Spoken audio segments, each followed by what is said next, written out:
दोस्तों, इस धरती पर बहुत ही कम ऐसी जगह होंगी जहां कभी कोई इंसान ना गया हो। और आज पृथ्वी क्या बल्कि दूसरे ग्रहों पे भी इंसान ने अपने पैर जमा लिए हैं। लेकिन क्या सचमुच धरती पर कोई ऐसी जगह बाकी है जहां इंसानों ने आज तक दस्तक ही ना दी हो? क्या आपको लगता है कि इस धरती पे कोई ऐसा इंसान भी होगा जो अपनी पूरी जिंदगी में किसी और इंसान से मिला ही ना हो? आइए देखते हैं हमारी आज की इस वीडियो में। दोस्तों, टैगा विश्व के नॉर्थ एरिया का एक बायोम है जिसमें चीड़, स्प्रूस और लार्च जैसे नुकीले पत्तों वाले पेड़ों के जंगल पाए जाते हैं। टैगा को दुनिया का सबसे बड़ा बायोम माना जाता है। विशेष रूप से इस इलाके का फैलाव रसिया में है, जहां यह लगभग 50 लाख मील की दूरी में फैला हुआ है। यह इतने बड़े एरिया में फैला है कि आज भी इसके एक बड़े हिस्से में कोई इंसान पहुंच ही नहीं सका है। लेकिन यह इलाका तेल और खनिजों से भी भरा हुआ है और इसी के खोज में 1978 में एक हेलीकॉप्टर को इस एरिया का सर्वे करने के लिए भेजा गया। उस हेलीकॉप्टर में भूवैज्ञानिक यानी जियोलॉजिस्ट की एक टीम थी, जिनको यह पता लगाना था कि इतने बड़े क्षेत्र में तेल कहां से निकाला जा सकता है। दोस्तों, जंगल इतना घना था कि हेलीकॉप्टर के लिए लैंड कर पाना बहुत ही मुश्किल हो रहा था।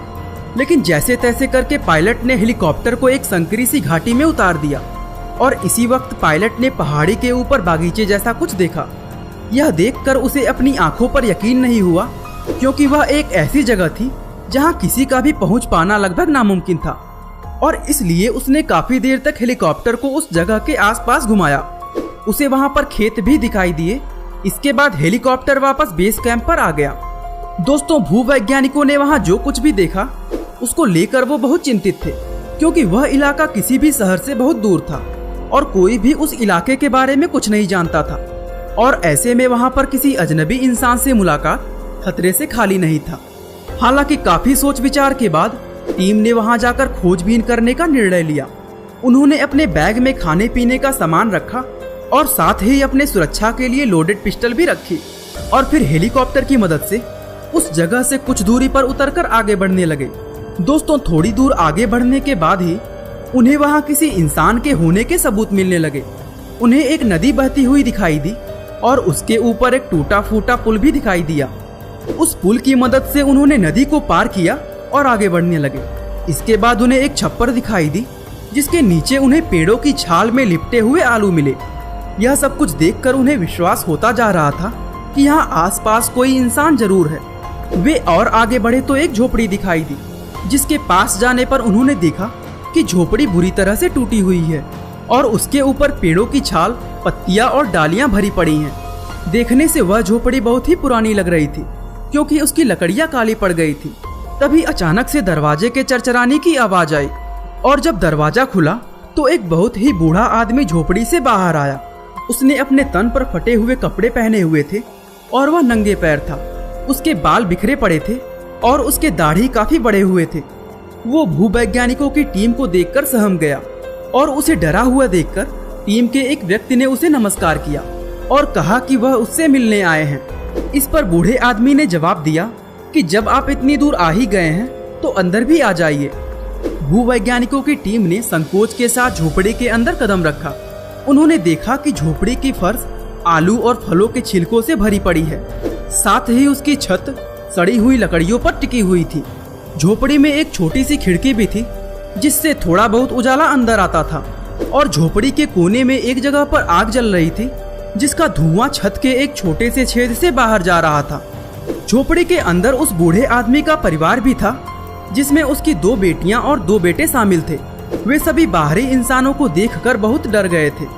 उन्हें इतना डरा हुआ देखकर टीम ने वहां से वापस जाना सही समझा और उन्होंने झोपड़ी से कुछ दूरी पर अपना कैंप बना लिया। इसके आधे घंटे बाद बूढ़ा आदमी अपनी 2 बेटियों के साथ उनके कैंप पर आया। वह खुद तो रशियन भाषा अच्छे से बोल रहा था, लेकिन उसकी बेटियां टूटी फूटी भाषा ही बोल पा रही थी और उन्हें देखकर ऐसा लगता था कि वे कभी भी अपनी जिंदगी में किसी दूसरे इंसान से नहीं मिली हैं, जिसका गहरा असर उनकी भाषा पर पड़ा था। भूवैज्ञानिकों ने उन्हें चाय, ब्रेड और जैम खाने के लिए दिया तो उन्होंने मना कर दिया। इस पर बूढ़े आदमी ने बताया कि उसने खुद तो अपनी जिंदगी में ब्रेड खाया है, लेकिन उसकी बेटियों ने कभी कोई ऐसी चीज नहीं देखी। हालांकि उसकी बेटियों को शहरों और लोगों से भरे हुए देशों के बारे में पता था, लेकिन उन्होंने ऐसा कुछ कभी नहीं देखा था।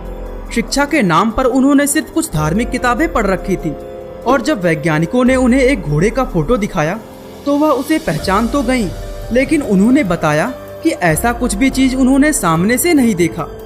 इसके बाद वैज्ञानिकों ने उस परिवार को अकेले छोड़ना ही सही समझा और उन्हें खाने पीने के लिए कुछ सामान देकर वे वापस चले गए। आने वाले समय में उन भूवैज्ञानिकों ने उस परिवार के पास जाना जारी रखा, जिससे उन्हें और भी चीजें जानने को मिलती रहीं। अगली मुलाकातों में बूढ़े आदमी ने बताया कि उसका नाम कार्पलिकॉव है और वह भी एक समय रसियन समाज का सदस्य हुआ करता था। वह एक धार्मिक व्यक्ति था, लेकिन रसियन क्रांति की वजह से आए परिवर्तन ने उसे परिवार सहित भागने पर मजबूर कर दिया। दरअसल रशिया में एक क्रांति आई थी जिसमें बोल्शेविक सरकार को सत्ता हासिल हुई, और बोल्शेविक मूलतः नास्तिक हुआ करते थे, इसलिए वे धार्मिक लोगों के ऊपर अत्याचार करते थे। बोल्शेविक सेना धार्मिक स्थलों को जला देती थी और धार्मिक लोगों को या तो मार देती थी या जेल में बंद कर देती थी। बहुत सारे लोग इससे बचने के लिए साइबेरिया भाग गए। इस तरह 1936 में एक दिन जब लिकाओ अपने भाई के साथ खेत में काम कर रहे थे, तभी कुछ सिपाहियों ने उन पर गोली चला दी और लिकाओ का भाई वहीं मारा गया। इसके बाद लिकाओ ने किसी तरह से अपनी परिवार को इकट्ठा किया और जंगलों की तरह भाग गए। काफी दिनों तक भागने के बाद वे उस जगह पर पहुंचे जहां वे अभी रह रहे थे, और धीरे धीरे करके उनके परिवार ने एकांत में रहना सीख लिया। उन्होंने फटे पुराने कपड़े पहनकर ही जीवन को आगे बढ़ाया और खाने के लिए उन्होंने कुछ फसलें उगाना शुरू कर दिया। उनके पास खाना पकाने का कोई साधन नहीं था, इसलिए वे कच्चे आलू, राई के बीज और फल खाकर रहने लगे। 1961 में बहुत ज्यादा बर्फ गिरने की वजह से उनकी फसलें बर्बाद हो गईं और वह लोग पेड़ की टहनियाँ खाने को मजबूर हो गए। वे किसी तरह से बहुत ही कम खाना बचा पाते थे।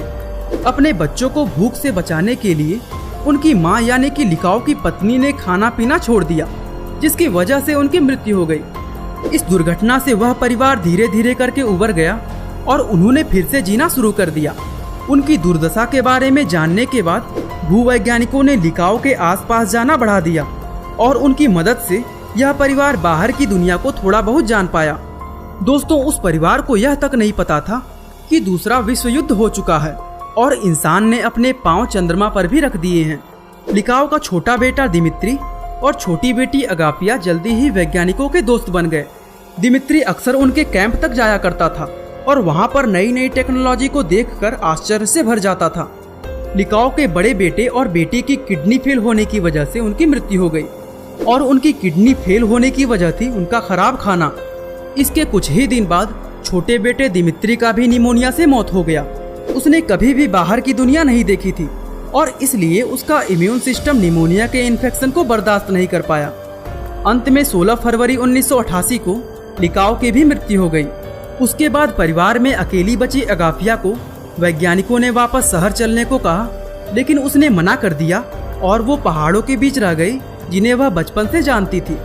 आखिरी बार जब वह किसी से मिली तो वो लगभग 60 वर्ष की हो चुकी थी और अब माना जाता है कि शायद वह भी अपने परिवार के पास चली गई होगी। बाकी दोस्तों, आज के लिए बस इतना ही।